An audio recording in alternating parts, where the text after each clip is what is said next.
Sir, Hisar से बड़ी जानकारी मिल रही है कि जो ई बसें चलाने के लिए कहा गया था, उन ई बसों को चलाने के लिए फंड ही जारी नहीं हुआ है।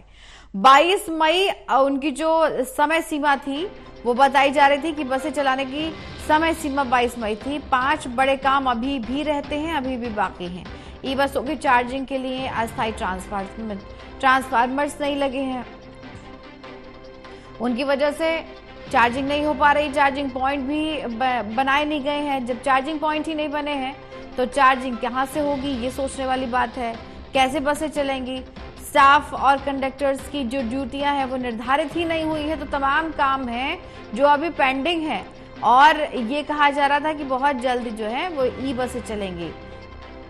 डॉक्टर महेश कुमार हमारे साथ एसोसिएट एडिटर जुड़े हुए हैं, ज्यादा जानकारी आप तक वही पहुंचाएंगे।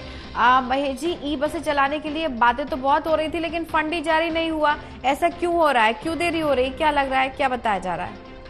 देखिए, महत्वाकांक्षी प्रोजेक्ट था। हिसार के अंदर शहर की सड़कों पर अलग अलग जगहों पर बस पॉइंट्स बनाए गए थे, लेकिन बस पॉइंट्स तो बनाए गए, ट्रांसफार्मर की व्यवस्था नहीं की गई। इसके अलावा चार्जिंग पॉइंट्स की व्यवस्था नहीं की गई, फंड की व्यवस्था नहीं की गई, जिसकी वजह से ई बसों की जो शुरुआत है, एसी ई बसों की शुरुआत हिसार शहर के लिए की जानी थी, लेकिन ना तो पैसे मिले, ना ही ट्रांसफार्मर मिले, ना ही चार्जिंग पॉइंट्स बनाए गए। लेकिन बसों को जो पार्क करने का या बसों को सवारियां बैठाने के लिए जो पॉइंट थे वो बना लिए गए थे।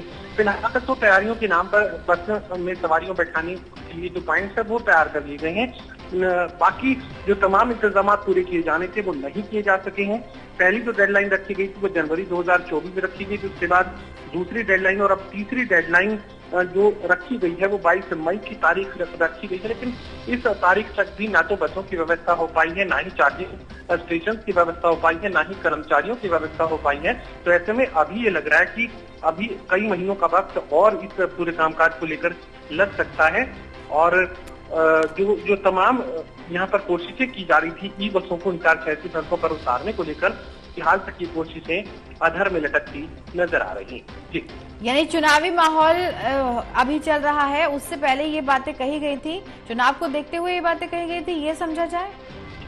देखिए, यकीनन कोई भी सरकार अगर विकास कार्य करवाती है, किसी भी तरीके का खर्च अगर करती है तो उसका फायदा लेने की कोशिश भी करती है। कोशिश यहाँ पर थी कि लोकसभा चुनाव से पहले ई बसें हिसार शहर की सड़कों पर उतार दिया जाए, ताकि फील गुड शहर के लोगों को एक मेट्रो सिटी का जो फील है वो हिसार शहर के लोग ले पाए। लेकिन तमाम कोशिशों के बावजूद जो सरकारी कामकाज है वो काफी धीमी गति से चलता हुआ नजर आया, जिसकी वजह से अभी तक सिर्फ बस पॉइंट ही शहर की सड़कों पर तैयार किए जा सके हैं। बाकी जो तमाम इंतजाम थे वो पूरे नहीं किए जा सके, जिसकी वजह से अभी कई महीनों का इंतजार और हिसार शहर के लोगों को एसी ई बसों के लिए करना होगा। बिल्कुल, लोगों को यहाँ पर सपने जरूर दिखा दिए जाते हैं, लेकिन जिस तरह से काम चल रहा है, सरकारी काम सरकारी तरीके से चल रहा है, जिसकी वजह से काफी परेशानियां लोगों को झेलनी पड़ेंगी आगे भी। चलिए, बहुत बहुत शुक्रिया सर तमाम जानकारी के लिए।